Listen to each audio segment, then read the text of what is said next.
The next best thing to a superhero movie is a space movie, and you are in Moonshot. Tell me about it. Yeah, it's this awesome like space rom-com adventure, which I feel like is such a weird niche. That's almost a new genre. Yeah.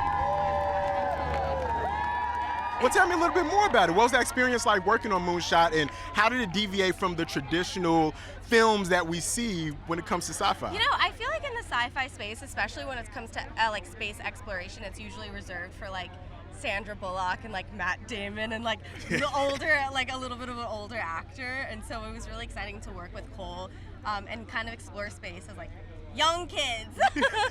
Well, you are my fashion favorite right now on the red carpet. You know a lot about style. Yes. So I got to ask you this: spacesuit versus tracksuit. Which one you rocking with? Thinking about Moonshot. Tracksuit. Because I'm like super. I know it looks like I'm really put together, but like in life, I just like sweatsuits, tracksuits, basically just as comfy as possible. So yeah, in spacesuits, I wore it. It's not comfortable. I'm sure it isn't. My favorite thing about quarantine was making leisure suits a thing. Yeah, exactly. Yeah. No, and it's still a thing. You've got a couple other series coming up. Yes. Tell us about those. I have a show that I produced and starred in called Boobage.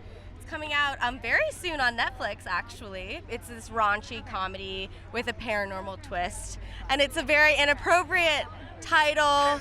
Everyone thinks I'm saying like boobage or boob-itch, but it's boo, comma, bitch, just so you know.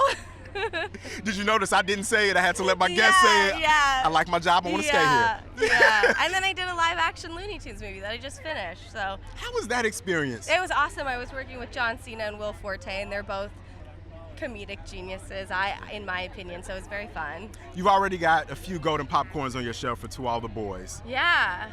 Will we see you bringing home one for Best Show in the future? What do you think? I hope so. Yeah. I hope so. That would be amazing. I would love that. After winning Yeah. big last year, where are your golden popcorns right now? They're in my office. I got lucky enough to have 2 of them. They're in my office. They're so heavy. Like I need you guys to know they're so heavy. Like if you win tonight, like be ready to engage your muscles. I was just going to heavy. ask, what is your tip for other folks who win tonight? Engage your muscles, engage your core. I think I gave mine to like Noah like a couple years ago when we won Best Kiss. I think I was like, can you hold this for me? You do the work. I'll just be here. That's wonderful.